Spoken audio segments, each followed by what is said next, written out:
네, 안녕하십니까. 성경 내 여기다의 김홍덕입니다. 오늘 이제 회색 성경 27번째 시간인데, 이게 이제 글은 아마 33개인가 그런데, 한 개인가가 회차 차이 날 겁니다. 그래서 조만간 이제 끝이 나게 될 겁니다. 그리고 생각해 보니까 오늘 좀 오랜만에 이렇게 녹화를 하는 것 같습니다. 사이에 좀 제 주변에 시간을 많이 요구하는 일들이 좀 있었습니다.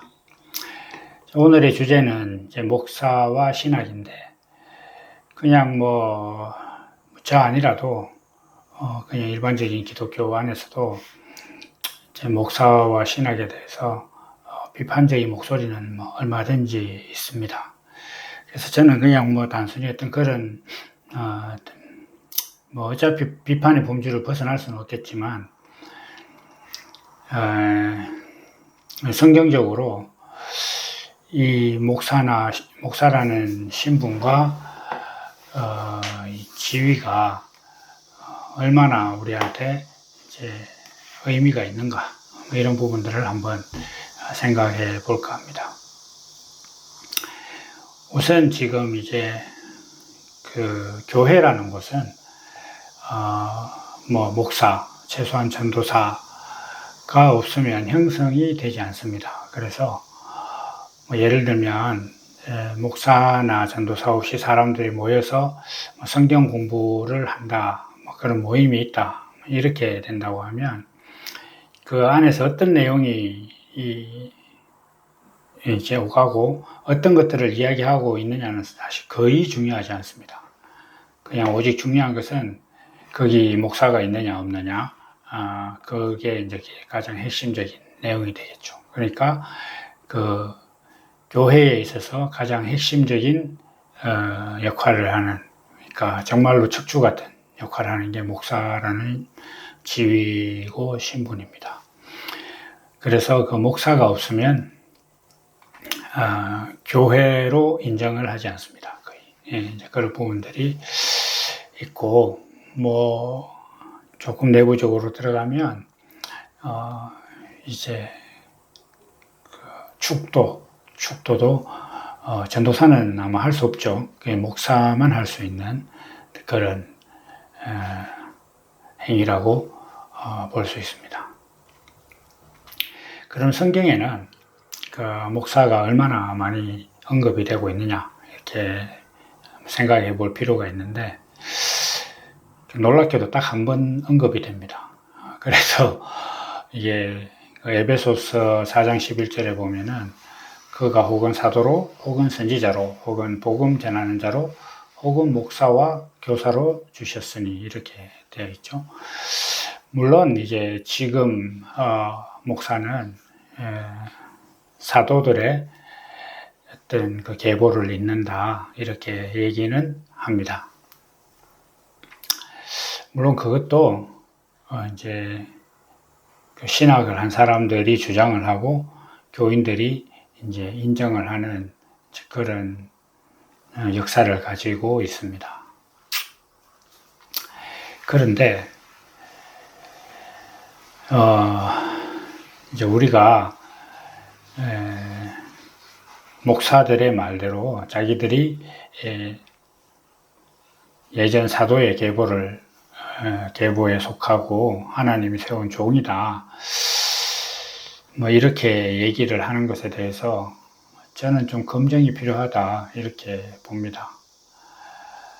우리나라 사회에 보면 세무사나 법무사 이런 아주 나름 특별히 잘못하지만 않으면 굉장히 안정적이고 고수익을 보장하는 직업들이 있고, 그 직업을 가질 수 있는 자격들이 있습니다.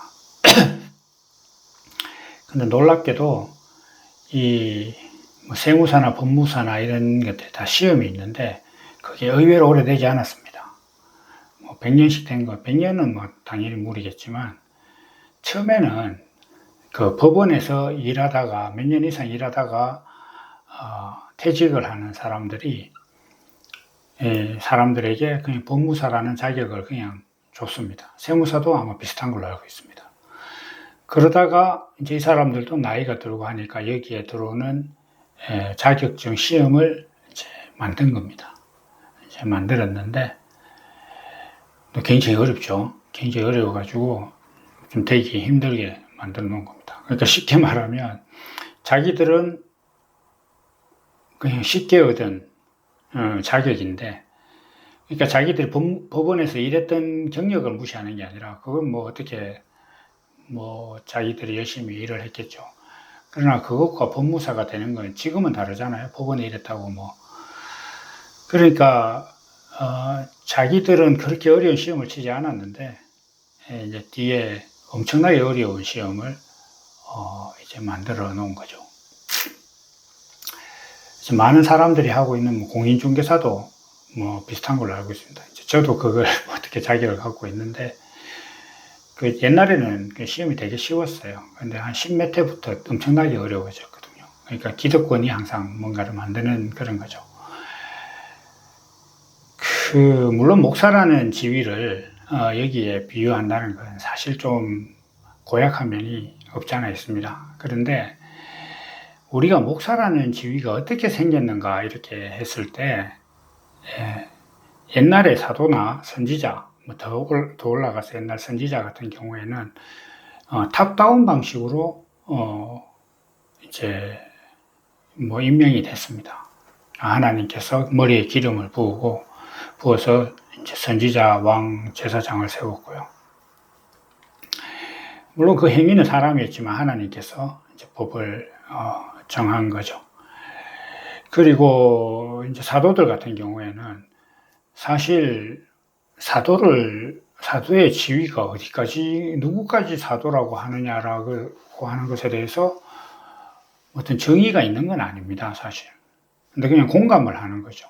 예를 들면, 뭐, 예수님과 함께 있었던 제자여야 한다라고 만약에 사도의 자격을 규정한다고 하면 사도 바울은 좀 들어가기 힘들지 않을까요?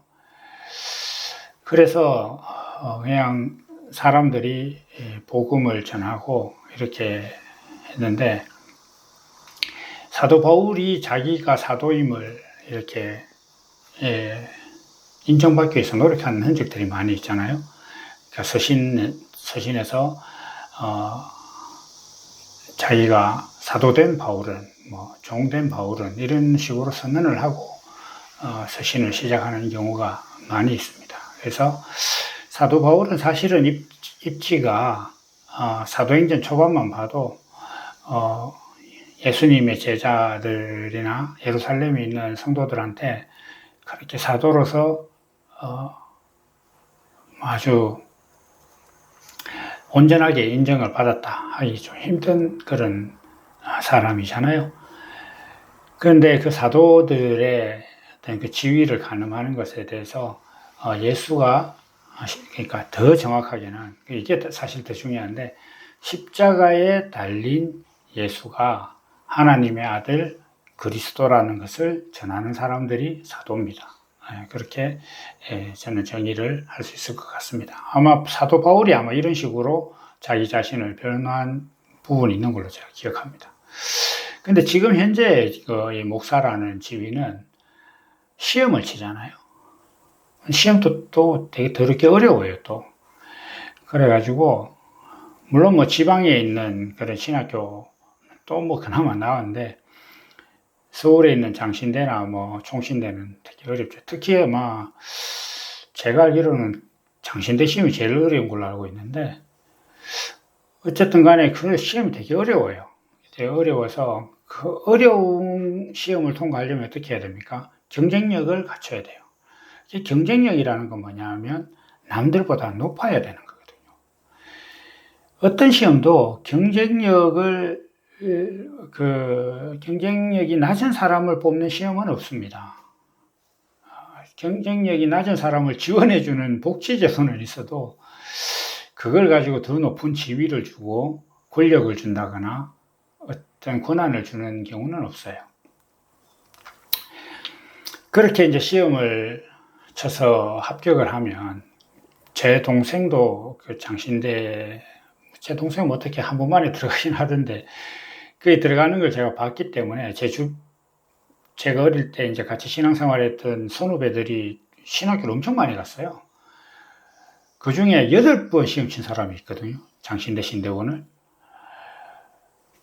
그러니까 그렇게 어렵게 들어가서는 또 이제 공부를 하고 뭐 교육 전도사부터 시작하잖아요. 그래서 이제 부목사 해서 이제 담임 목사 청빙 받아서 이제 위임 목사가 돼서 이제 항존직으로 이제 들어가는 거 아닙니까? 근데 그 과정을 보면 무엇이 성경에 대해서 또 목회에 대해서 신학에 대해서 더 경쟁력 있고 더 높은 사람을 찾고 그런 사람들을 자기 교회의 목사로 청빙을 하려고 해요. 제가 어릴 적에 다니던 교회가 100년이 넘은 교회입니다. 거기가 이제 지금 계신 목사님이 올해까지만 하고 그만하겠다고 자기가 이제 선언을 하고 교회에서 지금 이제 청빙위원회라는 걸 만들어서 하고 있다고 들었습니다. 그런데 어쨌든 간에 그 청빙위원회가 하는 일은 더 경쟁력 있는 사람을 이렇게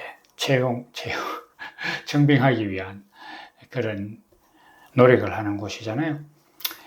그래서 제가 말씀드리고자 하는 건 뭐냐면, 목사라는 지위는 경쟁에서 이기고 높은 사람이 오른 자리예요. 그럼 그게 목사라는 지위로서 정통성을 가지기에 훌륭한 자격이 되느냐? 뭐 나쁘진 않습니다. 그런데 성경은 어떠냐?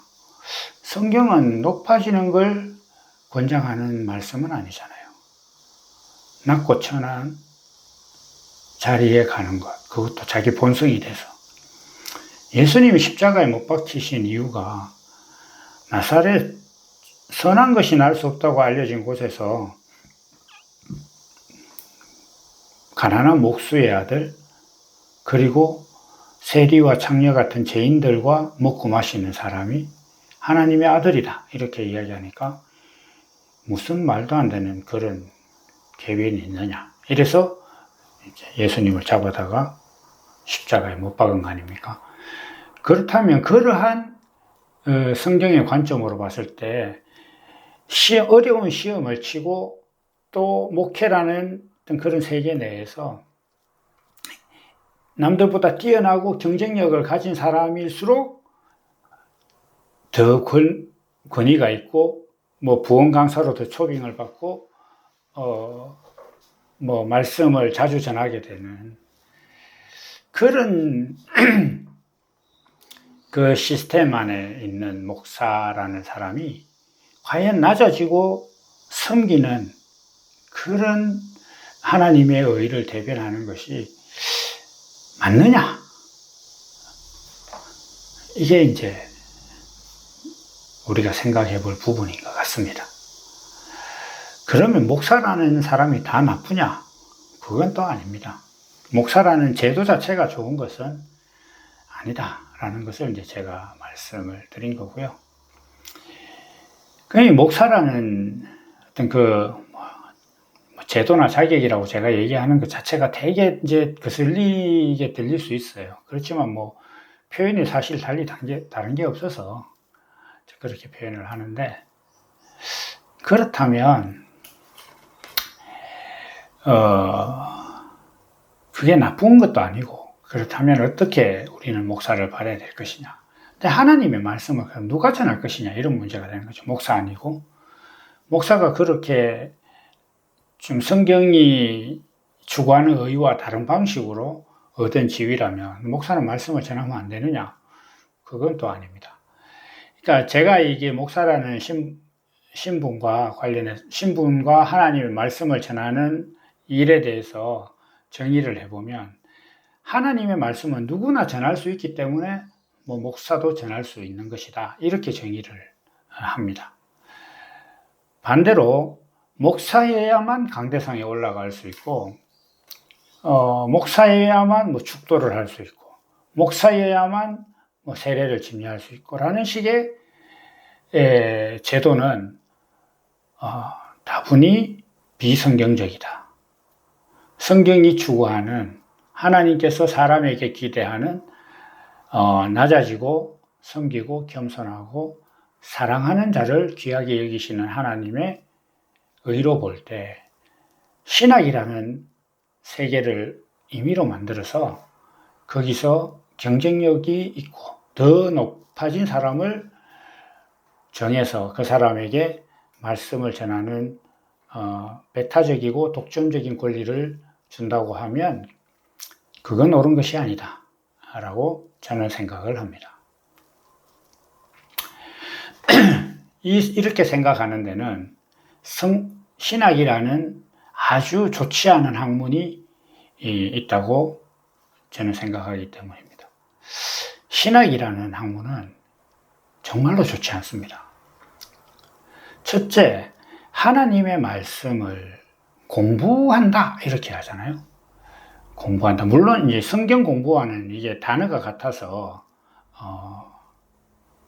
뭐 이렇게 일반화 시킬 수 있느냐 뭐 이럴 수도 있는데, 이게 앞서 말씀드린 대로 목사가 되기 위해서는 신학을 공부해야 되고 그것에서 또 경쟁력을 가지고 높아져야만 되는 건데, 여기에는 이게 높아지려고 하면 반드시 뭐가 있어야 되냐 하면 노력이라는 게 있어야 돼요. 그리고 이 노력이라는 것은 행위로 공로를 쌓는 가장 정통적이고 가장 의미 있는 행동입니다. 그래서 자기가 어떻게든지 노력을 해서 그 하나님의 말씀을 깨닫겠다, 이런 시도가 바로 신학의 근본적인 정신이에요. 학문이라는 것 자체가 기본적으로 자기가 노력하고 고민해서 깨달음에 이르겠다는 그 세계잖아요. 그렇기 때문에 신학이라는 것을 공부의 세계로, 하나님의 말씀을 공부해야 되는 세계로 가져왔다는 것 자체가 이미 성경이 의도한 바를 상당히 벗어났다, 이렇게 볼 수 있습니다. 이걸 뒷받침하는 게 뭐냐면, 신학이라는 것은 결국 예수님이 누구시고 예수님의 말씀이 누구시고 예수님의 구원이 무엇이고 그 구원을 베푸시는 하나님은 누구시며 하나님은 그 구원에 대해서 어떻게 말씀하시는가를 뭐 따지고 보면 연구하고 공부하는 학문이라고 정의를 할 수 있을 텐데, 성경은 어떻게 이야기하고 있냐면 예수님께서 제자들에게 성령이 오시면 내가 말한 모든 것들을 알게 될 것이다, 이렇게 말씀을 하셨어요. 이 한 구절을 가지고 신학이라는 것을 무너뜨리려고 시도한다는 것 자체가 너무 무리한 거 아니냐라고 얘기할 수도 있지만, 우리가 적어도 성경의 한 구절도 버리면 안 된다라는 것에 동의를 한다면 이 말씀 하나 때문에라도 신학에 대해서 전반적인 재고가 필요합니다. 그래서 성령이 오시면 모든 것을 알게 될 것이다, 보혜사다, 은혜를 돕는 분이다, 이렇게 그 성령이 오시면 모든 것을 알게 되신다고 예수님께서 직접 말씀을 하셨는데, 왜 성령이 오시면 알게 되는 것을 사람이 노력해서 공부하고 그것에 대해서 경쟁력을 가지고 높아져야만 목사라는 지위가 되고 그래야 하나님의 말씀을 전할 수 있는 세계로 만들었다, 이게 맞나? 이게 정말 성경적으로 맞나? 이게 과연 복음이냐? 라는 것에 대해서 생각을 해봐야 되는 겁니다. 그래서 우리가 이 목사와 어떤 신학이라는 이런 제도를 이렇게 고찰해 볼 필요가 있는데, 그럼 여기서 주의할 게 하나 있습니다. 그러면 지금 우리가 성경을 배우고 신앙생활을 할 수 있는 터전이 대부분 교회인데 그 길을 벗어나란 말이냐? 그건 또 아니에요. 그런 말이 있잖아요. 도망친 곳에는 천국이 없다 라는 말이 있더라고요. 그러니까 내가 여기가 아니다라고 생각하는 그 근거 하나만을 가지고 있는 자리를 떠나면 거긴 항상 뭐 천국이 아니면 지옥이겠죠. 직장을 이직하는 것도 그렇잖아요. 내가 갈 자리가 분명하고 거기가 너무 좋고 거기가 나를 필요로 해서 옮기는 이직은 괜찮습니다. 그런데 지금 있는 회사가 한마디로 좀 지랄이야. 나 싫어. 이러기 뭐야 이 꼬라지가. 사장 꼴보기 싫고 옆에 있는 부장 꼴보기 싫고 이래서 자리를 떠나면 그게 지옥이 열리는 거잖아요. 그 교회도 마찬가지입니다. 제가 방금 목사라는 신분과 신학이라는 학문에 대해서 우리가 고찰할 것이 많다 이렇게 말씀을 드렸는데 이 고찰하고 생각해 볼 것들이 그러면 부정과 부인으로 이어져야 되느냐? 그건 아닙니다. 어쨌든 간에 제가 이렇게 복음을 전해봐도 교회에서 하나님의 말씀을 들은 사람들이 아무래도 낫습니다. 그래서 그 세계를 가지고 그 세계를 항상 유지하고 그 안에서 이제 신앙생활을 하시는 게 좋습니다. 그래서 이단들은 그러잖아요. 일단 교회를 떠나라고, 일로 오라고 이렇게 얘기를 하는데, 저는 그런 것과 비교될 수 있는 그런 세력은 아니지만, 복음을 전하는, 제 나름의 복음일 수도 있지만, 제가 생각할 때 이게 정말 하나님께서는 존재론적으로 내가 누구냐를 물으시는 것이 하나님의 관심사다라는 것을 전하는 관점을 가지고 볼 때도 교회를 떠나는 것은 그렇게 좋은 것이 아니다. 다만 그 안에 있대 이 말씀이 가지고 있는 본질에 대해서 생각을 해보라는 겁니다. 그러니까 내가 그냥 목사가 그렇다면 그런 줄 알아라. 이게 제게는 아주 인상 깊은 말인데, 제 주변에 제 동기들 중에도 지금 아주 다른 지역에서 지역을 대표하는 교회의 담임 목사로 있는 위임 받아서 친구도 있고, 또 어릴 적부터 같이 하는 친구들 중에 목사가 있고, 몇이나 있습니다. 그리고 선후배들도 있고 이렇게 한데, 제 친구 중에 하나가 저희가 대학교 때도 이제 성경 토론 같은 걸 많이 하다가 보면 이견이 갈리잖아요. 대학교 때는 잘 모르니까 서로. 그래, 지 생각에 이거 옳다고 이렇게 이야기하다 보면 의견이 갈리면, 이제 제 친구들, 신학교 다니고 있는 친구 중에 한 명이, 야, 임마, 그냥, 목사가 그렇다 하면, 그러니까 지 말로는 신학생이 그렇다 하면 그런 줄 알아라. 이렇게 이제, 한마디 한 적이 있었는데, 우리가 신앙생활을 그렇게 할 게 아니라는 걸 제가 말씀드리는 거예요. 목사나 신학에 의존할 게 아니라, 내가 하나님의 말씀을 나에게 어떤 의미가 있는 것인지로 이제 받아야 되는. 그래야 이게 의미가 있는 거예요. 우리가 이렇잖아요. 제가 이제 주로 가는 교회가 있기도 하고 가끔씩 이렇게 주변에 교회들을 한 번씩 다니거든요. 정말로 어떤 곳은 저희 집 사람이 굉장히 무난하고 사람이 정말 우리 집 사람 화나게 하기도 힘든 그런 사람인데,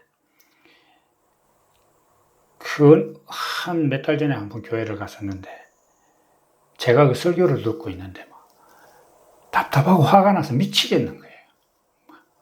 와, 세상에 이런 식으로 설교를 한단 말이에요. 정말 미치는 줄 알았어요.